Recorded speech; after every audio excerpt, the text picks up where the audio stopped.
자, 아이템 20 추상 클래스보다 인터페이스를 우선하라 시작하겠습니다. 자, 여러분이 아파트를 샀다고 가정해 볼게요. 아크로 서울 포레스트를 샀는데 이제 여러분들이 집을 샀으니까 어딜 가야 되죠? 네, 전입 신고하러 가야 됩니다. 제가 가장 가까운 전입 신고하는 장소가 여기 있습니다. 청수동 1가 제1동 주민센터 맨 오른쪽 아래 보이시죠? 자, 버스 타고 가면 중간에 내리고 걸어가는 시간까지 13분 걸립니다. 그다음에 자전거를 타면 4분이 걸립니다. 그러면 보통 우리는 이렇게 말합니다.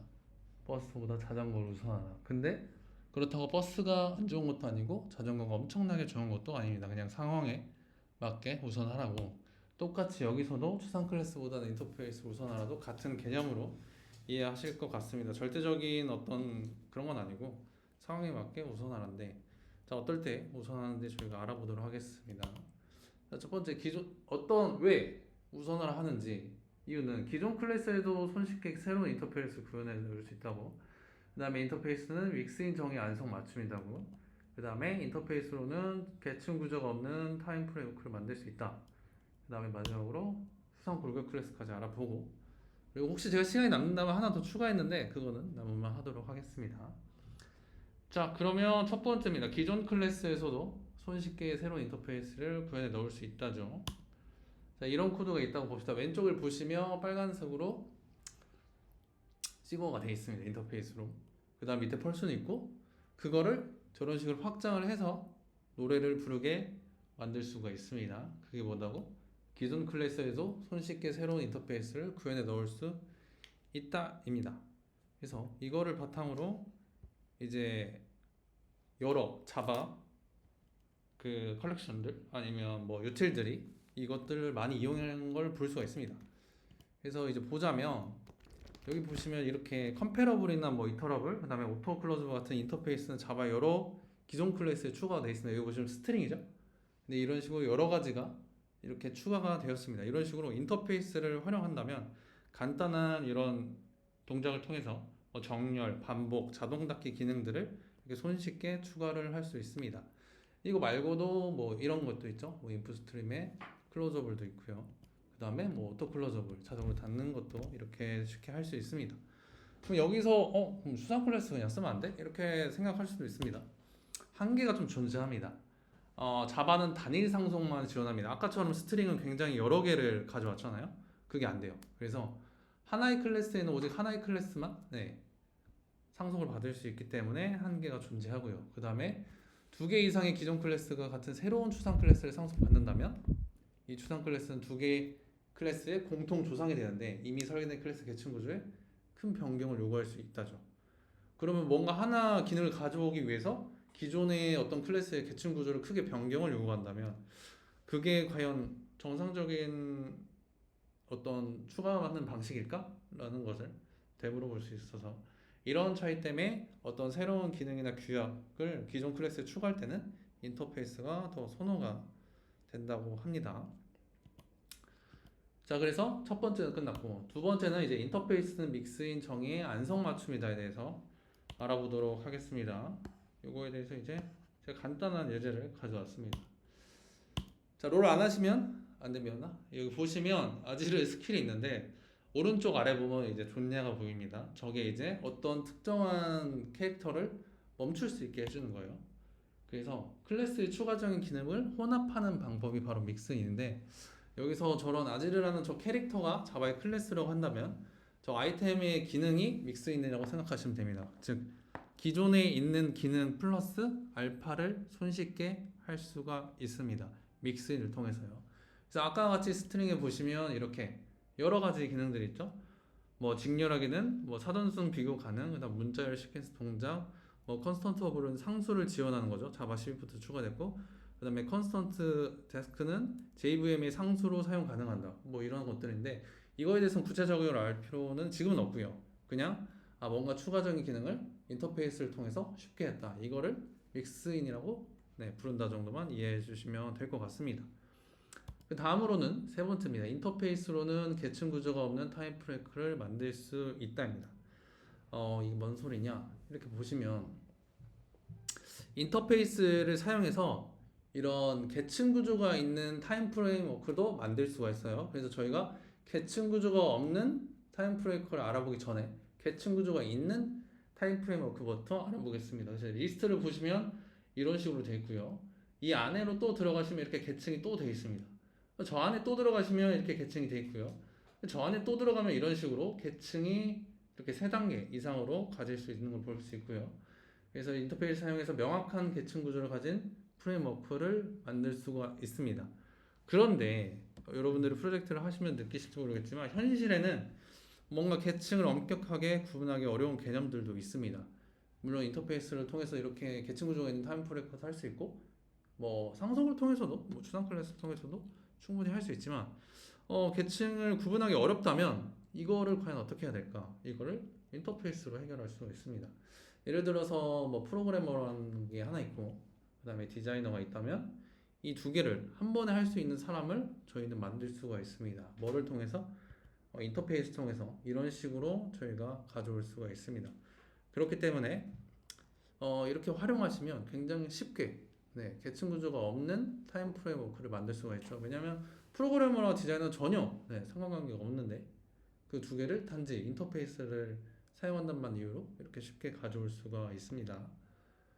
그런데 이거를 이제 추상 클래스로 하려면 할 수가 없습니다. 그래서 이 두 개를 한 번에 만든 이런 조합, 새로운 이게 추상 클래스를 만들어줘야 돼요. 그래서 이게 문제란 거죠. 왜냐? 다중 상속이 불가능하기 때문입니다. 그래서 한 클래스가 두 개 이상 클래스에 동시에 상속할 수 없다는 점 때문에 이렇게 된다고 이해를 해주시면 될 것 같습니다. 그래서 여기에 대해서 제가 한 번 더 설명을 해드리자면 아까 같은 경우 만약에 클래스만 사용한다면 다른 예제입니다. 뭐 여기서 이제 2의 n개라고 했는데 뭐 저희가 기능이 3개 있다고 해봅시다. 뭐 날 수 있고 달릴 수 있고 수영할 수 있고 그러면 이렇게 조합을 8개를 해줘야 됩니다.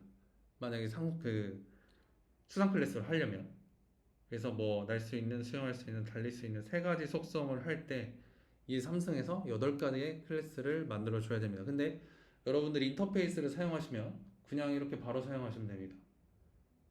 그래서 맨 위에는 날 수도 있는 클래스를 만들 수도 있고 수영만 하는 클래스도 달릴 수만 있는 클래스도 이렇게 자유롭게 필요에 따라 넣었다 뺐다 하실 수가 있습니다. 이게 바로 제가 아까 말한 세 번째 장점이죠. 인터페이스로는 계층 구조가 없는 타임 프레임워크를 만들 수 있다 였고요. 여기까지가 이제 추상 클래스보다 인터페이스를 우선하는데 책에서는 이제 또 한 걸음 더 나갑니다.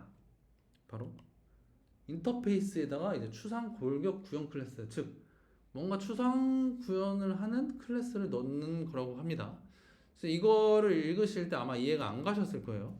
그래서 제가 조금 더 하려고 최대한 쉬운 예제를 한번 가져와 봤습니다. 여러분이 클럽에다가 샌드위치를 납품해야 된다고 해봅시다. 어떤 클럽 파티를 위해서 샌드위치를 이제 만들어야 되는데 그럼 어떻게 해야 되냐? 먼저 인터페이스를 준비합니다. 모든 샌드위치는 준비, 조립, 서빙이라는 과정을 거친다고 저희가 약속을 하나 합니다. 이것도 나중에 코드 보여드릴 거예요. 두 번째는 이제 골격 구현, 즉 추상 클래스로 간단한 걸 만듭니다. 그러니까 여러 가지 종류의 샌드위치가 공통으로 가져야 할 기본 절차, 재료 준비, 서빙 미리 구현해 놓는 거죠. 어디다가? 추상 클래스에다가. 그 다음 마지막으로 그거를 구체 클래스에서 뭔가 특별한 재료나 조리법을 추가해서 완성을 시키면 됩니다. 뭐를 통해서? 인터페이스와 골격 구현을 통해서.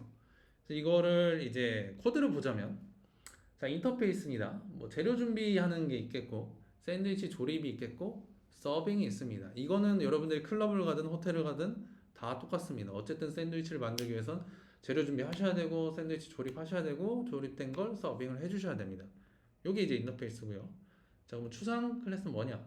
이제 아까 방금 만든 인터페이스를 가져와서 임플리먼트를 써서 여러분들이 사용해서 오버라이드를 해줍니다. 그래서 어느 정도 여러분들이 구현을 해줍니다. 그리고 이렇게 밑에다가 하나 이렇게 추상 메서드 하나 만듭니다. 왜냐하면 이거는 다릅니다. 지금 보시면 그 추상 샌드위치 메이커라 되어 있죠. 그렇으니까 이게 지금 아직 클럽인지 뭔지 몰라요. 그렇기 때문에 이렇게 추상 메서드를 한 다음에 이제 실제적으로 나중에 클럽 그 샌드위치 만드는 클래스에서 이제 이거를 사용해 주시면 되고요. 그럼 요거는 이제 책에 나왔는데 이것까지 모르셔도 돼요. 그냥 뭐 템플릿 메소드를 하는데 어떤 샌드위치를 만드는 전체 과정을 이 메서드 하나를 동작시키면 전부 다 실행될 수 있게 하는 걸 템플릿 메서드인데 이것까지는 네, 그냥 넘어가셔도 크게 지장은 없습니다. 지금 상황에서는. 자, 그래서 이걸 여러분이 만들었다고 합시다. 이게 추상 클래스고 이게 이제 골격이 되는 거예요. 네, 기본적인 거를 구현을 해놨죠. 그래서 이거를 이제 가져옵니다. 구체 클래스에서 상속을 받아서 가져와서 이런 식으로 어셈블 샌드위치 아까 저희가 추상 메서드 하나 만들어놨죠. 그거를 이렇게 만들어줍니다. 구체적으로. 지금은 이제 프린터로 했지만 뭐 나중에는 저런 치킨, 베이컨, 토마토, 상추를 클럽 샌드위치로 만듭니다. 이게 뭐 코드로 있겠죠. 그래서 그런 거를 여기서 이제 구현체니까 네 클럽 샌드위치 메이커니까 여기서 해주고 요거를 이제 가져와서 쓰시면 됩니다. 그래서 저희가 클럽 샌드위치를 가져와서 당연히 이제 타입은 저희가 아까 추상 골격 클래스 해두고 저희가 아까 메이크 샌드위치라고 그 템플릿 메서드 하나 만들어 놓은 거 있죠. 저거 실행되면 다 되게. 그래서 저거를 실행하면 이런 식으로 아까 저희가 프린트했던 거, 네, 미리 준비해 놓은 거를 이렇게 순서대로 작성하게 됩니다. 그렇게 해서 추상 골격 클래스를 대략적으로 이렇게 이해해 주시면 될 것 같습니다. 인터페이스로 여러분들이 규약을 정의하고 이 설명이죠. 이렇게 인터페이스로 해놓고 약속을 해놓고 그다음 미리 어느 정도 구현해 놓은 게 이제 골격 구현 클래스, 추상 클래스라고 이해하시면 되고 구체 클래스에서 이 두 개를 가져온 걸 상속받아서 활용을 해주시면 될 것 같습니다. 여기까지가 이제 추상 클래스고요. 추상 골격 클래스라고 이해해 주시면 됐습니다. 그 다음에 마지막으로 한 걸음 더 또 있습니다. 이제 디폴트 메서드에 대해서도 어느 정도 언급이 됩니다. 그래서 이거에 대해서는 저희가 정말 간단하게만 언급하고 가겠습니다. 자, 여기 보시면 두 개가 있습니다. 하나는 추상 메서드고요. 반드시 구현합니다. 그러니까 누군가 이 그리팅이라는 인터페이스 쓰자고 하자면 추상 메서드를 반드시 네, 구현을 해야 되고요. 이 디폴트 메서드는 기본 구현을 제공합니다. 근데 얘는 사용 안 하셔도 돼요. 그래서 이거를 이제 왜 만들었냐? 기존 인터페이스에 새로운 메서드를 추가할 때 추상 클래스들이 새 메서드에 구현되지 않아도 되도록 기본 구현을 제공할 수 있도록 하기 위해, 그러니까 하이 호환성 유지를 위해 만든 겁니다. 왜냐하면 여러분들이 나중에 인터페이스 쓰실 때 그게 이제 어느 곳에서 사용하고 있으면 뭔가 추가적으로 여러분들이 추상 메서드를 만들면 에러가 뜹니다. 왜냐면 그거를 구현해야지 에러가 사라지기 때문에 컴파일 에러가. 근데 이렇게 디폴트 메서드로 해놓으면 에러가 뜨지 않습니다. 쓸 클래스들만 쓰면 됩니다. 그래서 이런 하이 호환성 유지를 위해 제작이 됐고요. 두 번째는 코드 재사용입니다. 여러 클래스에서 뭔가 공통적으로 사용되는 기본 동작이 있다면 이런 식으로 미리 정해둔 거를 사용하면 중복된 코드가 사라지겠죠. 네, 이런 이점이 있어서 사용을 할 수가 있습니다. 그래서 이 두 가지 여러분들이 기억하시면 되고요. 실제적으로 사용하면 이렇게 사용하겠죠. 이런 식으로 사용하겠고 아까 그 기본 디폴트 메서드는 이런 식으로 사용 안 해도 에러가 안 뜹니다. 그래서 이러한 장점이 있죠. 뭔가 추가적인 거. 그래서 자바는 이걸 어떻게 활용했나? 여러분들이 이제 자주 쓰시는 거죠. 이터레이터에 보시면 for이치가 있습니다. 디폴트 메서드로 이렇게 정의가 되어 있어서 여러분들이 이거를 그냥 바로 가져다가 쓰시면 되고요. 그 다음으로 또 많이 사용하신 게 컴파레이터에 아마 이건 분명히 쓰실 것 같은데 then comparable입니다. 그래서 이것도 디폴트 메서드로 구현이 되어 있습니다.